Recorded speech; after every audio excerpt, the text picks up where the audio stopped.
Greetings, my name is Hugo Peñafiel. I'm recording this video regarding the importance and aspects of needs and situational analysis in language programs.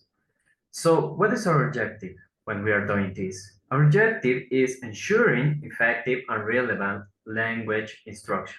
So first, now, needs and situational analysis are critical in developing effective language programs.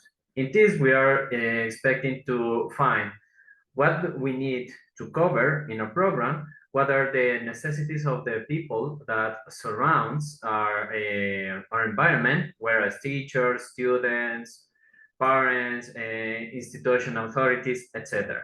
So by integrating this analysis, educators can create learner-centered, contextually appropriate programs, a program that is contextualized in the place where it is meant to be applied.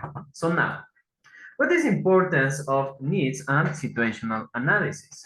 So we got three key aspects. First, it tailors language instruction to student requirements.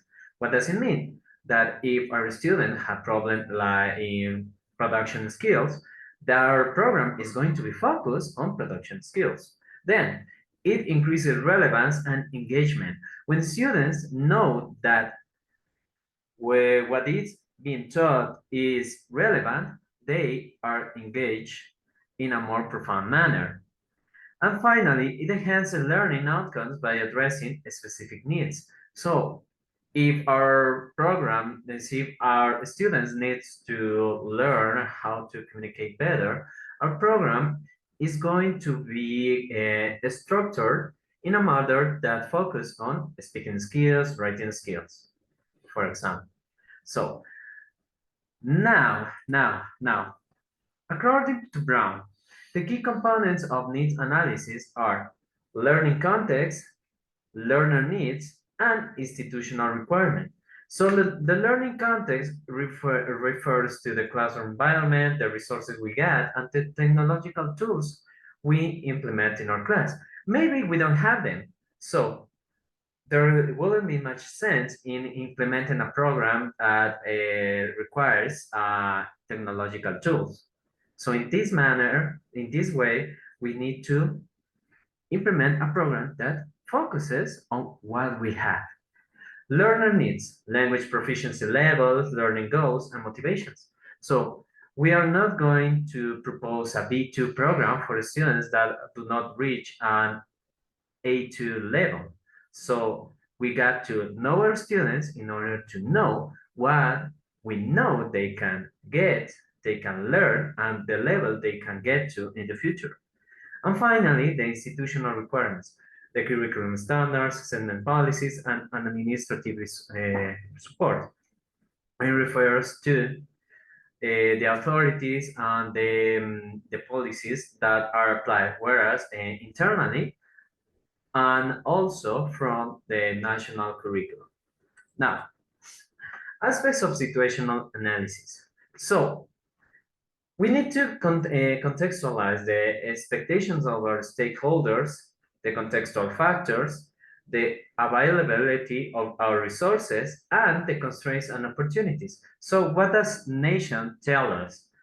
First, in the stakeholders, we need to understand that the teachers, students, parents, and administrators are going to be the main actors of these programs. The contextual factors refer to whereas we're going to teach English from a cultural perspective, taking into account the American culture with the national culture. The resource availability, as I mentioned before, what we have and what we can use. And the constraints and opportunities refers to time, budget, and institutional policies. Like these are like the boundaries, what we can reach in a realistic, from a realistic perspective. So now, steps in conducting needs analysis. First, we need to collect the data from using data collection instruments, surveys, observation, tests, etc. Data analysis, identifying trends and common needs, finding the points that from where we can make a thread. prioritization, determining which needs are most critical, and finally, action planning, developing the strategies to address prioritized needs. So first we identify what are the needs through the instruments, and then we strategize in order to address them. Then, steps in conducting the situational analysis. First, the contextual research. It will be understanding the broader context and specific environment, as I mentioned before, where we are going to work. The consultation of the stakeholder refers to the budget. What are our resources? The SWOT analysis, which stands for strengths, weaknesses, opportunities, and threats.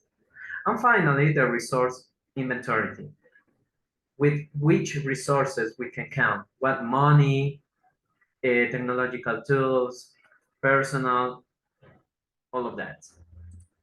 Then, practical applications. Now, the practical applications of these of needs analysis and situational analysis help us to design a curriculum that specifically address learner needs, improve assessment and feedback mechanism.